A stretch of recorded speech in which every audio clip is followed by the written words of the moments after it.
தினமலர் ஆன்மீக அன்பர்களுக்கு நமஸ்காரம். கடவுளோட கருணையை நினைச்சு வாழக்கூடிய வாழ்க்கையில துன்பம் ஏது? அவளுக்கு மரணம் ஏது?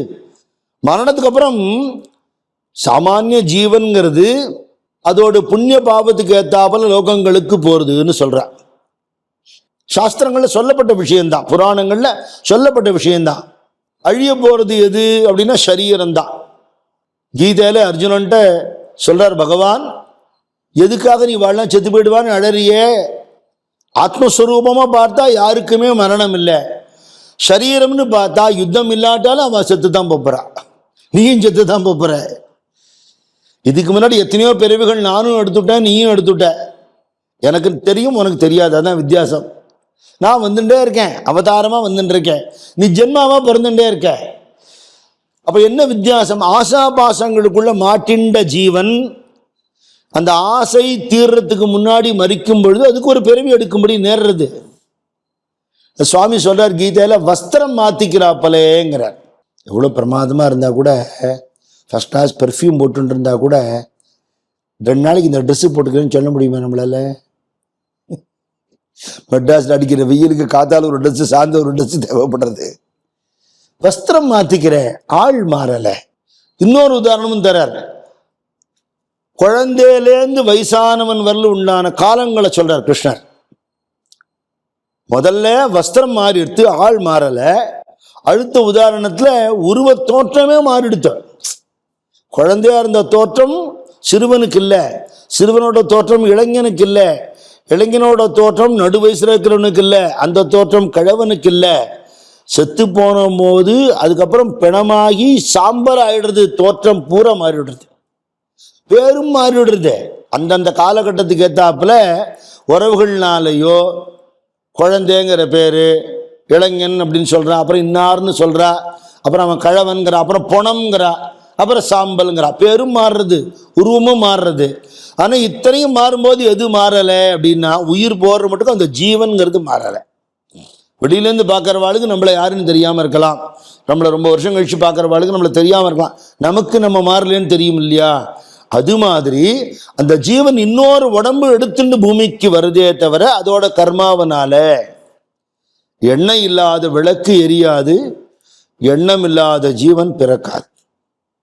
அவ்வளவுதான், முடிஞ்சு வச்சு. சிம்பிள். எண்ணெய் இருந்தா தான் விளக்கு எரியுங்கிற போல எண்ணங்கள் இருந்து ஆசைகள் இருக்கத்தான். அதான் திருமூல சொல்ற, ஆசை படப்பட ஆய்வரும் துன்பங்கள் ஆசை விட விட ஆனந்தமாமேன்னு. அப்புறம் என்ன சொன்னார்? ஆசை அருமின் ஈசனோடாயினும் ஆசை அருமின். கடவுள்கிட்ட கூட ஆசை வைக்காதேன்னார். இப்படி சொல்லலாமோ எங்கேயாவது? கடவுள்கிட்ட ஆசை வைக்க வேண்டாமா? கடவுள்கிட்ட அன்பு வையி, ஆசை வைக்காத. என்ன வித்தியாசம்? எதிர்பாராமல் ஒருத்தர் மேல செலுத்துவது அன்பு, எதிர்பார்த்து செலுத்துவது ஆசை. ஆசைப்படாது. கடவுள்கிட்ட கூட ஆசைப்படாதே. அவர் உனக்கு நிறைய கொடுத்துட்டே இருக்கார். அவர் கொடுத்ததுக்கு முன்னால நன்றி சொல்லி இந்த ஜென்மாவை முடிக்கவே முடியாது. அன்பாக இரு, அவர்கிட்ட அன்பாரு, பார்க்கிறவாட்டெல்லாம் அன்பாரு. அட உங்ககிட்டயும் அன்பாருப்பா. உன் ஜென்மா வீணா போயிட்டு இருக்கே. இந்த உயிர் இருக்கே, இந்த உயிர் அதோடைய லட்சியத்தை அடையாமல் மரணிக்கும் போது, லட்சியம்ங்கிறது என்ன? ஒருத்தரை கேட்டா what is the aim of லைஃப்னா அவாவா சொல்லுவா, நான் ஒரு குரோர்பத்தி ஆகணும், பெரிய பதவிக்கு வரணும், சினிமாவில் நடிக்கணும், ஏதோ ஒன்று சொல்லுவா.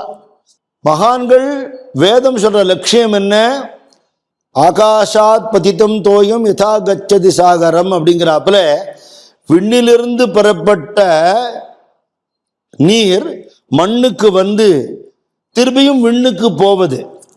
மண்ணுக்கு வந்து ஆறு குளங்குட்டால விழுந்து கடல்ல கலந்து சூரியன் வெப்பத்தினால திருப்பியும் விண்ணுக்கு போவது. அப்படி பகவானிடமிருந்து வந்த நாம் திருப்பி சுவாமியை சேருகிற மட்டுக்கும் அந்த ஜேர்னி இருக்கும். எத்தனை ஜென்மால நம்மளோட ஆசாபாசங்கள் அத்து போறதோ அத்தனை ஜென்மம் எடுத்தாகணும். அது அத்து போனதுக்கு அப்புறம் மறு ஜென்மா கிடையாது. பகவானுக்கு அவாப்த காமன்னு ஒரு பேர். ஆசையே இல்லாதவன். எதனால அவருக்கு என்ன ஆகணும்? எதுவும் இல்லை. அப்ப அந்த நிலையை நீ அடையும் பொழுது நீ அவரோட கலக்க முடியுமே தவிர, ஆசை இருக்கிறவனுக்கு ஜென்மா உண்டு. அது அல்ப ஆசையா இருக்காம ஆசையை குறைச்சுட்டே இருங்கோங்கிற. ஆசை, எனக்கு ஆசையை அடக்க முடியல, பரவாயில்ல, பகவான் மேலே ஆசைப்படு. சத்குரு ஞானானந்த சுவாமி சொல்வார், அலங்காரம் பண்ணிக்கிறது ரொம்ப விருப்பம் இருக்கு இல்லையா, அலங்காரம் பண்ணி கண்ணாடி முன்னாடி நின்று ரசிக்கிறதுக்கு அவனுக்கு அலங்காரம் பண்ணி ரசியேன். நல்லா சாப்பிடணும் போல இருக்கு இல்லையா, அவனுக்காக பண்ண, அவனுக்கு நைவேத்தியம் பண்ண, 4 பேருக்கு கொடு, நீயும் சாப்பிடு. அவ எவ்வளோ அழகா இருக்குது. அது மாதிரி வாழ்க்கை முறை மாறும் பொழுது லௌகீக சுகமே தெய்வீகமாக மாறிடும். அவளுக்கு ஒரு இடத்துல இருந்து இன்னொரு இடத்துக்கு போறது தான் மரணம்ங்கிறது. என்ன, ராமகிருஷ்ண பரமஹம்சர் சாரதா தேவிட்ட சொன்னார் இந்த வார்த்தையை. அவர் ஒரு பிரம்மஜானி, அவதார புருஷன், ஆனா நமக்கும் அதுதான் உண்டாகணும்னு சொல்றாவா. அவர் மகாசமாதி ஆயிட்டார், திருமேனிய தகன சம்ஸ்காரம் பண்ணியாச்சு. அவர் யாருன்னு சாரதா தேவிக்கு தெரியும். அவர் கூட வாழ்ந்த மனைவிங்கிறது மட்டும் இல்லாமல் அவருடைய தெய்வீக சக்தியானவள்ங்கிறதுனால அவர் யாருன்னு தெரியும். ஆனா உலகம் வந்து அவர் எப்படி பார்க்கறது, காளி கோவில் பூஜாரியா பார்க்கறது. இருந்தார், உடம்பு முடியாமல் போயிட்டார், அப்படித்தானே எல்லாரும் பாப்பா. சாதாரண ஸ்மசானத்தை வச்சுதான் எரிச்சுட்டா அவரை, அவ்வளோ பெரிய மகான. அப்புறம் அவ வந்து வைதவிய கோலம் விதவ கோலம் போடணும்னு வரும்பொழுது பரமஹம்சர் தரிசனம் கொடுக்குறார். நான் எங்கே போயிட்டேன்னு நினச்சிட்டு இருக்கேன் நீ அப்படிங்கிறார். ஒரு அறையிலேருந்து இன்னொரு அறைக்கு போயிட்டேன், எனக்கு மரணம் இல்லைங்கிறார். ராமகிருஷ்ண பரமஹம்சர் மகான், அவருக்கு அவர் சொல்றா, உங்களுக்கும் அது உண்டுங்கிற. அந்த நிலையை நீ அடைஞ்சால் எதுக்கு அவெல்லாம் பூமிக்கு வரா, வர வேண்டிய அவசியம் இல்லையா, அவள் அங்கேயே இருக்கலாமே. நமக்கு ஒரு வாழ்க்கை பாடம் கற்றுக் கொடுக்கத்தானே. எப்போ பார்த்தாலும் பகவத் சிந்தனையோடையும் ஒருத்தர் வாழ முடியுமா, வாழ்ந்திருக்காரே. விவேகானந்த சுவாமி சொல்ற 24 மணி நேரத்தில் 24 மணி நேரம் பகவானை பற்றி பேசியே கழிச்சவர் என் குருநாதருங்கிறார். எந்த பள்ளிக்கூடத்திலும் போய் படிக்கல, எந்த வேத சாஸ்திரம் பண்டிதர்கள் மூலமா ஒன்றும் தெரிஞ்சுக்கல. அனுபவ ஞானத்தினால அழுதால் உன்னை பெறலாமேன்னு அன்பு காட்டியே அடைஞ்சுட்டார் சுவாமிய. அடையிற மார்க்கத்தை அத்தனை பேருக்கும் காட்டினார்னு இந்த சரித்திரம் சொல்றதே. அதுதான் நம்ம கடைபிடிக்க வேண்டிய வழி. அப்ப அந்த ஜீவன் என்ன ஆறுதுன்னா பகவானோட சரணத்தை இங்க இருக்கும் போதே அடைஞ்சு விடுறதுங்கிற ஞானானந்த சத்குரு. இல்லை, அதுதான் ஜீவன் முக்த நிலைங்கிறது. இங்க இருக்கும் பொழுதே நீ அடைஞ்சுட்டேன்னா அதுக்கப்புறம் இந்த உடம்புங்கிற இந்த கேஸ் விடுபடுறது, கண்டெய்னர் மாறுறது, உனக்கு ஒன்றும் ஆகலை, நீ ஏற்கனவே சேர்ந்து விட்ட. அதுக்கு உபனிஷத்து உதாரணம் சொல்றா. ஒரு பானை இருக்கு, காலி பானை. இந்த பானைக்குள்ள என்ன இருக்குன்னா காலியா இருக்குன்னு ஒரு ஆன்சர். கரெக்டாக சொல்ல போனால் தெர் இஸ் ஸ்பேஸ். ஸ்பேஸ்ன்னு என்ன, ஆகாசம் இல்லையா. ஒன்றுமில்லைங்கிறது ஒரு பதில், ஒன்றுமில்லைங்கிற ஸ்பேஸ் அதில் இருக்குங்கிறது ஒரு பதில். அந்த ஒன்றுமில்லைங்கிற ஸ்பேஸ் தான் எல்லா இடத்துலையும் இருக்கு. அப்போ ஸ்பேஸில் பானை இருக்கு, பானையில் ஸ்பேஸ் இருக்கு. அப்போ பார்க்கும்போது எப்படி சொல்றது, மகா ஆகாசம் கட்டாகாசம்னு 2. பானைக்குள் இருக்கிற வெட்டவெளி, பானைக்கு வெளியில் இருக்கிற வெட்டவெளி அப்படின்னு 2 தோன்றது. உண்மையில அப்படி 2 வெட்டவெளி இருக்கா? இல்லை. இப்போ அது இருக்குன்னு தோன்றதுக்கு காரணம் என்ன, அந்த பானை தான். ஒரு கம்பை எடுத்து அந்த ஒரு அடி அடித்தா அந்த பானை உடஞ்சி போச்சு. இப்போ என்ன ஆச்சுன்னா இந்த வெட்டவெளி அந்த வெட்டவெளியோடு சேர்ந்துருத்துன்னு சொல்லுவியா? இல்லை, ராங் ஆன்சர். எது இருந்ததோ அதுவே இருந்தது. எதுவும் எதோடையும் கலக்கலை, எதுவும் எதோடையும் சேரலை, எதுவும் எதுலேருந்தும் பிரியவே இல்லை. பிரிந்ததாக தோன்றிய தோற்றம் மாறியது. இதுதான் ஜீவன் முக்த நிலை இல்லையா. ஆசையற்ற நிலையில வெட்ட வெளி போல ஆகாசம் போல இருக்கிற அந்த மனசு, ஆகாசம் மாதிரி சார் அவர் அப்படின்னா என்ன அர்த்தம், ரொம்ப விசாலமான புத்தி உள்ளவர், அகண்டமானவர், எல்லாரையும் அரவணைக்கிறவர், அன்பே காட்டுறவர், எல்லாருக்கும் கொடுக்கணும்னு நினைக்கிறவர், யார்கிட்ட எதையும் எடுத்துக்கணும்னு நினைக்காதவர், எப்பவும் தெய்வீக சிந்தனையில் இருக்கிறவர் அப்படின்னு ஆகாயம் போன்றவர்கள்னு சொல்லுவா. அந்த நிலை வரும்பொழுது மனசு பண்பட பண்பட பண்பட தெய்வ நிலைக்கு போயிடும். அப்புறம் என்ன ஆச்சு, அந்த உடம்புங்கிற அந்த உபாதி நீங்கியது. ராமலிங்க சுவாமிகள் இருக்கும் பொழுதே ஒளி உடம்போடு வாழ்ந்தார். ஒளியோடு ஒளி கலந்து கொடுத்தோ உடம்பு என்ன ஆச்சுன்னா அக்னியில போட்ட கற்பூரம் மாதிரி ஆயிடுத்து. தைப்பூசம் ஜோதி தரிசனம் கொண்டாடுறோமோ இல்லையோ, விசேஷமா பண்றோமோ இல்லையோ, நம்ம வரலாற்று காலத்துல வாழ்ந்தவர் தானே, 19ஆம் நூற்றாண்டுல வாழ்ந்தவர் தானே, புகைப்படம் எடுக்கிற காலத்துல இருந்தவர் தானே. அவர் எழுதின திருவருட்பா இன்னைக்கு நமக்கு பாடுறதுக்கு கிடைக்கிறதே. அருட்பெருஞ்சோதி அருட்பெருஞ்சோதி தனிப்பெருங்கருணை அருட்பெருஞ்சோதின்னு அவ்வளவு பேருக்குமான காயத்ரி மந்திரம் தான். எல்லா ஜனங்களும் சொல்லலாம் அந்த காயத்ரி மந்திரத்தை. காயத்ரி மந்திரத்தோட சாரமே இந்த ஒரு வார்த்தை தான். இதை வள்ளலார் எல்லாருக்கும் வாரி வழங்கினார் இல்லையா? அது எங்க ஆரம்பிக்கிறா? அந்த ஆன்மீகத்தை ஜீவகாருண்யத்துல ஆரம்பிக்கிறார், ஜீவ சேவையில ஆரம்பிக்கிறார்.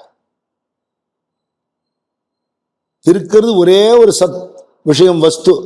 அதனால ஒன்றென்று இருனார் பட்டினத்தார். வெவ்வேறு ரூபமா தெரியறது ஒண்ணுதான், ஒன்றென்று. தெய்வம் உண்டென்று, தெய்வம் இல்லைன்னு சொல்லாத. அதை விட பெரிய முட்டாள்தனம். பாவம் புண்ணியத்துக்கு நான் வரல, அது முட்டாள்தனம். இவ்வளவு விஷயங்கள் மகாராணி முரளிதர சுவாமிகள் சொல்வார். காத்தால குறிப்பிட்ட நேரத்தில் சூரியன் வருது, சாயந்தரம் அஸ்தமனமாகுது, சந்திரன் உதயமாகுது, நட்சத்திரங்கள் வருது, இந்த காலத்தை மழை பொழிகிறது, கடல் ஒரு கட்டுப்பாட்டோட இயங்கிறது, இயற்கை ஒரு கட்டுப்பாட்டோட இயங்கிறது, பட்சிகள்லாம் ஆகாசத்தில் பறக்கும்போது அழகாக ஒரு ஒரு டிசைனோட பறக்கிறது. இந்த விதையை போட்டால் இந்த செடி வருது, அது இன்னொரு ஜீவோட தான் இருக்கு. இப்படி எல்லாம் ஒரு ஒழுங்குக்கு கட்டுப்பட்டு இருக்க. இத்தனை ஒழுங்கும் இதை இயக்கிறவன் ஒருத்தன் இல்லாமல் இருக்க முடியுமான்னு கேட்கிறார். இது பகுத்தறிவான சிந்தனை தானே இது? இல்லைங்கிறது முட்டாள்தனம். என்னால் புரிஞ்சுக்க முடியலங்கிறது நியாயம். புரிஞ்சுக்க முயற்சி பண்றதுக்கு தயாரா இருந்தா வழி காட்டுறதுக்கு ஞானிகள் தயாரா இருக்கா.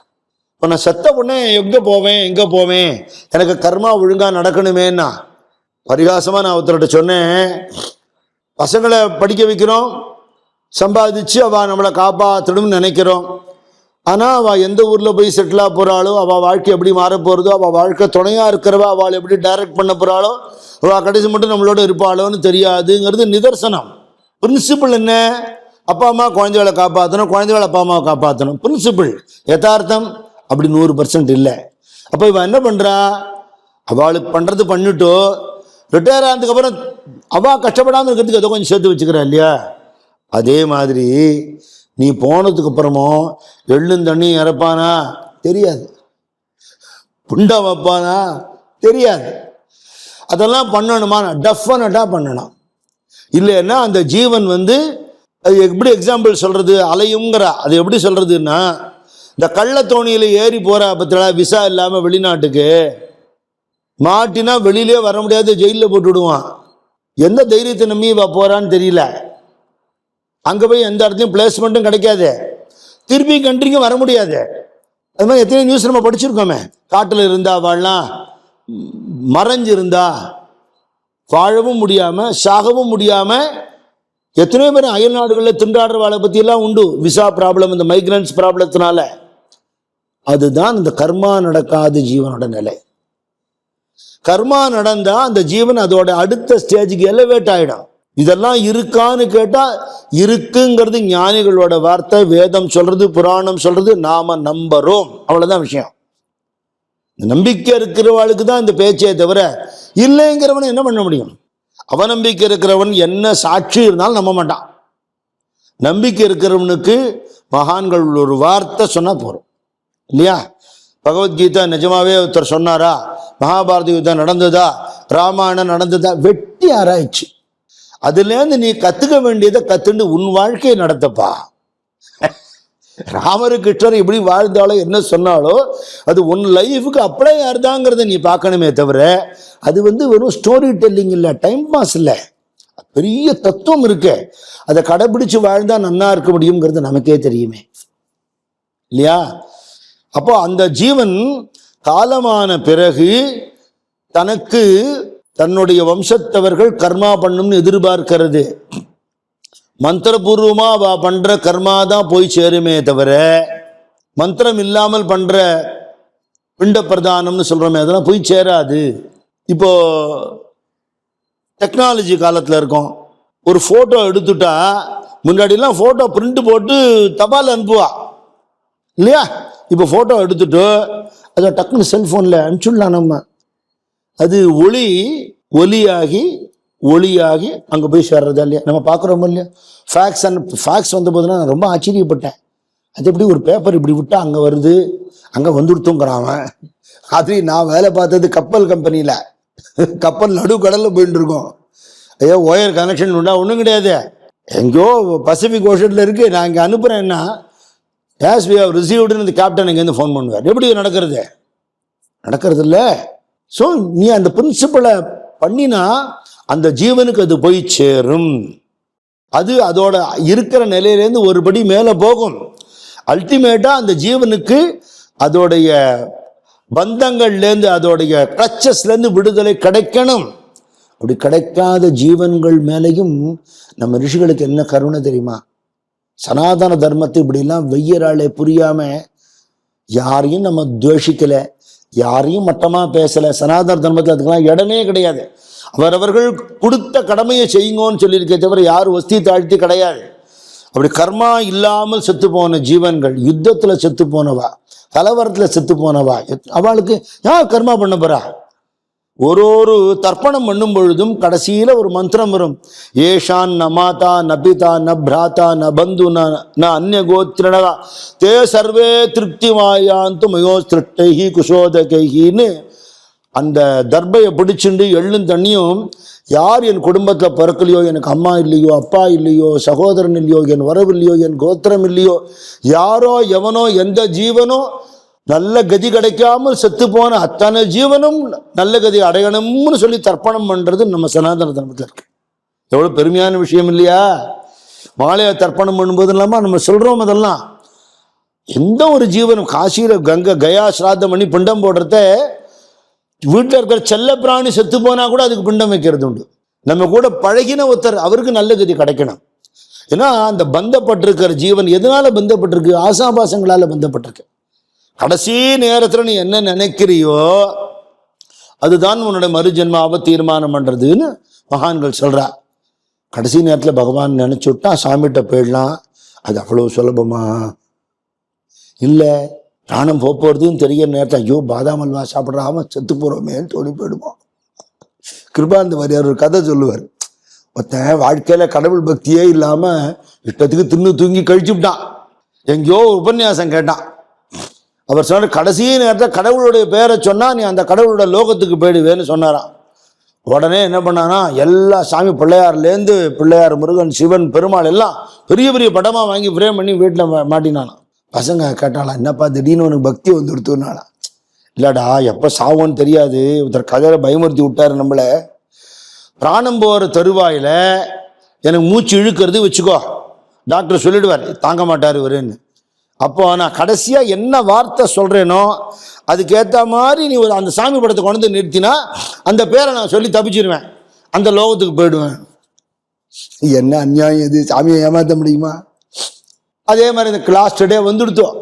பெண்டு பிள்ளை பந்து ஸ்நேகம் எல்லாம் மறந்து பெருத்த நித்திரை தன்னில் வீழ்ந்திடும் சமயம் அதில் உந்தன் நாமம் என்னகத்தே வருமோ வாராதோ பந்தம் தொலைந்து நான் பரகதி அடையவே அப்போது சொல்வதை இப்போதே சொல்லி வைத்தேன்.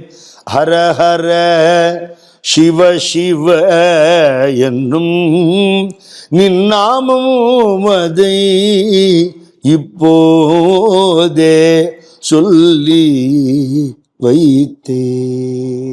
அன்னைக்கு வருமோ வராதோ எனக்கு தெரியாது. இவர் அப்படியே வாய் கூட்டி ஏதோ சொல்ல பார்க்கிறார் இந்த கிழவர்.